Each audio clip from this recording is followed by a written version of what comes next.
आज के व्लॉग में हम आपको बताएंगे कि पाकिस्तान में तेल की कीमतों में कमी जो है वो तवक्को के मुताबिक क्यों नहीं की जा रही। और हम आपको ये भी बताएंगे कि इस महंगाई के दौर में कौन सा मुल्क दुनिया का सस्ता तरीन मुल्क है। और आखिर में हम आपको ये भी बताएंगे कि अब IMF और पाकिस्तान के दरमियान क्या डीलिंग्स चल रही हैं, क्या कोई नया महंगाई पैकेज पाकिस्तान में मुतारफ होने जा रहा है।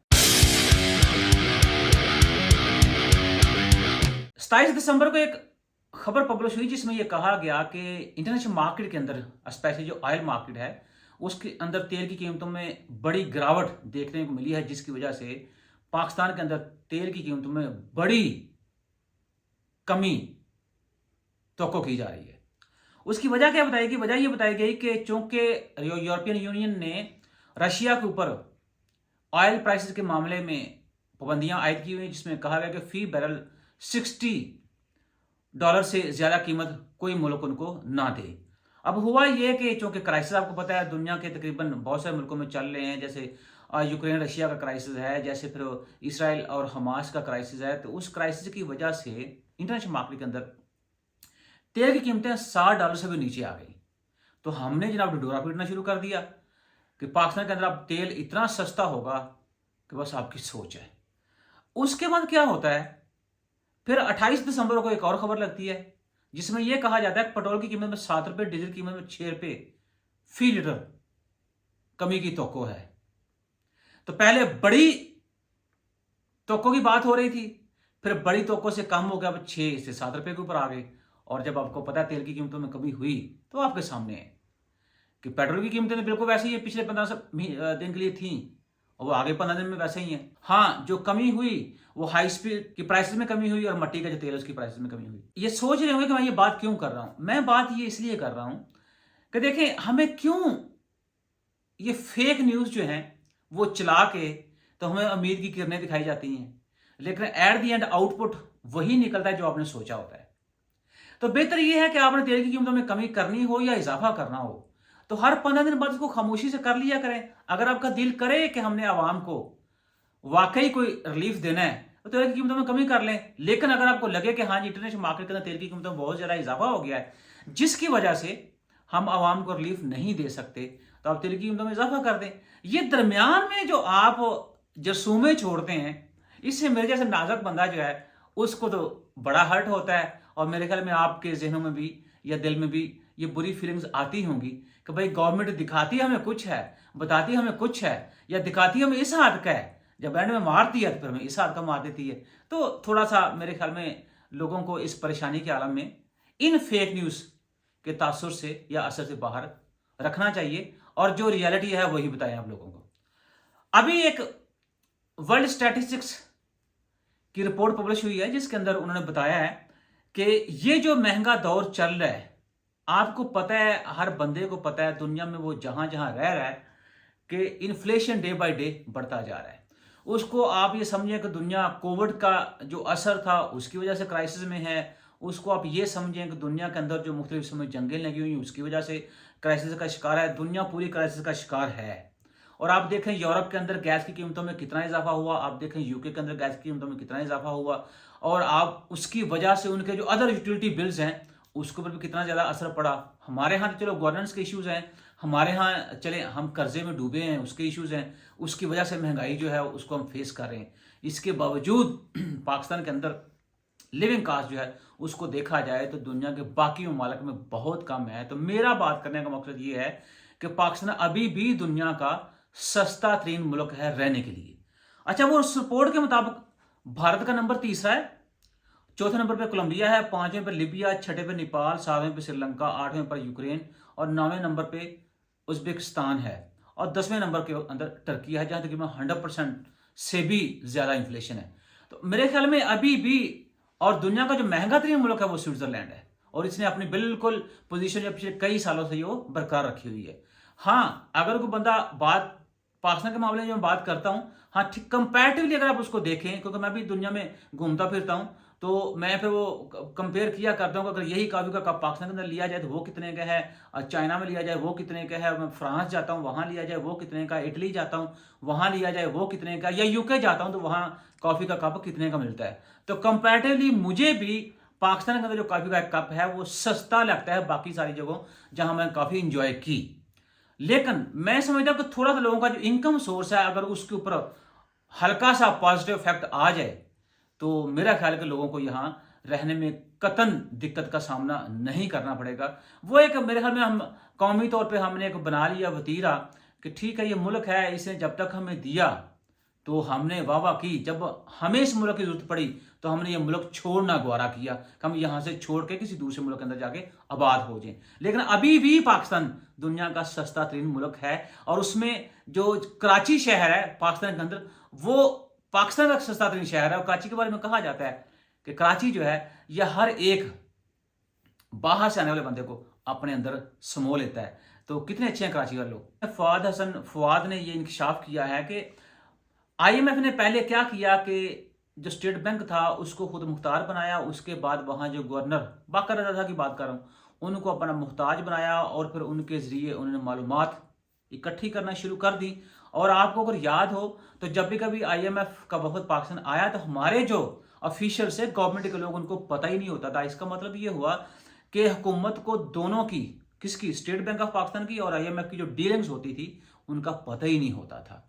तो इस वजह से ही आप देखें हमारे जो साबका प्राइम मिनिस्टर थे उन्होंने कहा जी मुझे तो नींद ही नहीं आती थी जब मुझे पता चला कि हमारी आईएमएफ के साथ डील नहीं हो रही। लेकिन दूसरी तरफ जो इसहाक डार साहब कहते हैं जी हमें तो आईएमएफ के पास जाने की जरूरत है क्योंकि मेरे पास प्लान बी शामिल है। और अब हमारा ये हाल हो गया है कि हम जब सोच रहे हैं कि आने वाले 3-4 सालों के लिए आईएमएफ से पैकेज ले लिया जाए ताकि हमारी जो मुआशी स्टेबिलिटी है वो किसी एक जगह के ऊपर जाके फिक्स कर सकें। अभी तक तो मुश्किलात का शिकार हम हैं ही। और उसका जनाब एक जो मेरे ख्याल में रिजल्ट निकलेगा, जो मेरा परसेप्शन है कि महंगाई कंट्रोल नहीं होगी, वो ये वक्त के साथ बढ़ेगी। क्यों? उसके लिए अगर आप देखें अभी हमारे जो निगरान वजीर खजाना शमशाद अख्तर साहब ने कहा कि पाकिस्तान के कर्जे गैर मुस्तहकम सूरत से 2-4 हैं। अब मसला ये है कि कर्जों का बोझ इतना बढ़ चुका है कि हमें दूसरे नए कर्जे जो हमने लेने वो भी मिलना मुश्किल है। और ये तो आपको पता ही कि हम क्या कर रहे हैं, जो कर्जे ले रहे हैं नए उनको पुराने कर्जों को उतारने के लिए और उनका सूद पे करने के लिए इस्तेमाल कर रहे हैं। तो उन कर्जों से कोई प्रोडक्टिव जो काम है वो बिल्कुल नहीं हो रहा। और इसका मतलब ये हुआ कि अब अगर रवां साल में ये जैसे ये कह रहे हैं कि जो शरह नमू आपकी 2.5% है और आईएमएफ के प्रोग्राम के ऊपर मुकम्मल तौर पे अमल दरामद होगा, ये वजीर खजाना साहब बता रही हैं आपको।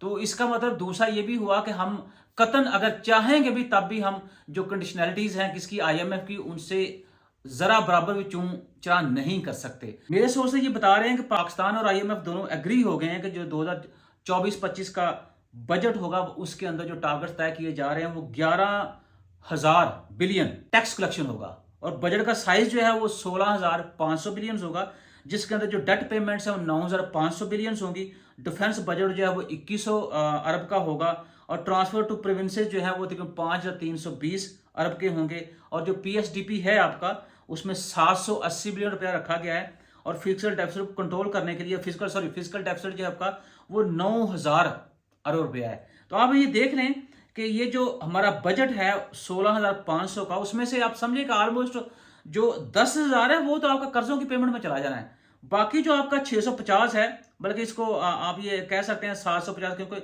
जो डेट पेमेंट्स है वो तकरीबन 9,500 अरब की हैं।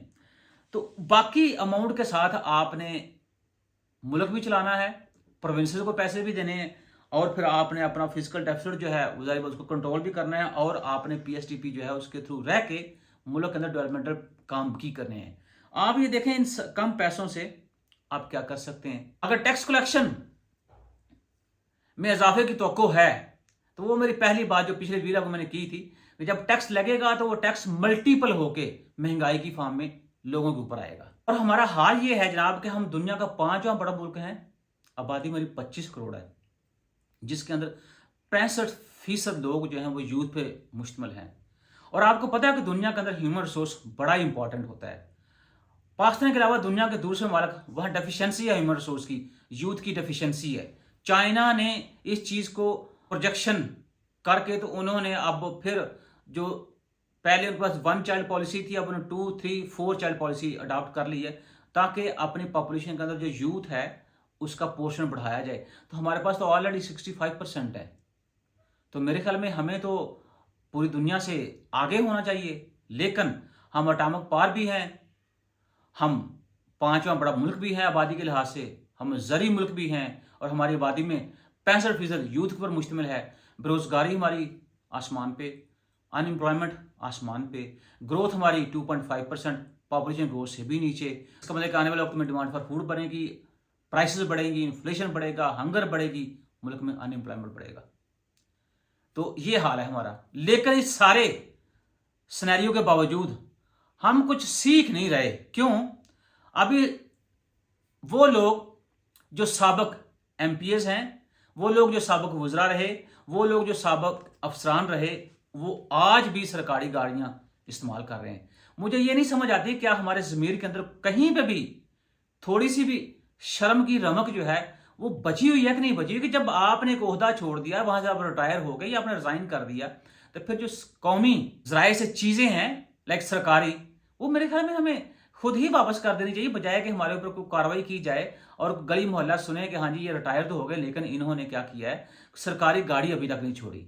तो मेरा मुल्क से अगर प्यार है आप लोगों को, तो ये हमें सोचना चाहिए कि वो चीज़ जब एक पोजीशन के साथ हमें चीज़ मिली, जब वो पोजीशन रही या उस पोजीशन को हमने छोड़ दिया या हमारी रिटायरमेंट आ गई, तो हमें वो सरकारी चीज़ें भी वापस करनी चाहिए सरकार को, ताकि वो इन सरकारी गाड़ियों को किसी और अफसर को देके जो मुल्क की मशीनरी है उसको चला सके। अक्सर जो पीआईए का अमला है उसमें से कोई एक आध फीमेल मेल किसी ना किसी मुल्क में जाके गुम हो जाते हैं। ऑफकोर्स वहाँ जाके वो ट्राई करेंगे, पनाह लेने की कोशिश करेंगे, को असैलम वगैरह अप्लाई करेंगे ताकि वहाँ उनको नेशनलिटी वगैरह मिल जाए। तो फिर पता नहीं उसके मिलने के बाद वहाँ उनके घर के सामने से दूध की नहरें बहना शुरू हो जाएंगी। मैंने जितना दुनिया के अंदर घूम फिर के देखा है, मुल्क आपका अपना ही है। जितनी इज्जत, जितना वकार, जितनी मोहब्बत आपको अपने मुल्क से मिलती है वो कहीं से नहीं मिलती। बाकी सारे लोगों की बातें ही हैं। लेकिन हम आज भी जनाब इस काम में पड़े हुए हैं कि एफबीआर कभी पीआईए के अकाउंट्स फ्रीज कर देती है, कभी पीआईए के अकाउंट्स ओपन कर देती है। पीआईए का कभी फ्लाइटें उसकी जनाब कैंसिल हो रही हैं, कभी स्केड्यूल से कोई एक आध घंटा लेट भी हो जाती हैं। पीआईए में कभी खसारा होता है, कभी पीआईए बंद होने वाली होती है। और जनाब यूएई ने अब वीज़ा, वो तो जाहिर सी बात है बहुत सारे मुल्कों के लिए उन्होंने फ्री किया हुआ है और बहुत सारे मुल्कों के लिए उन्होंने वीज़ा आसान भी किया हुआ है। अब उन्होंने पासपोर्ट फ्री बोर्डिंग जो है वो मुतारफ करवा दी है। आपकी फैसला आप खुद कर लीजिएगा।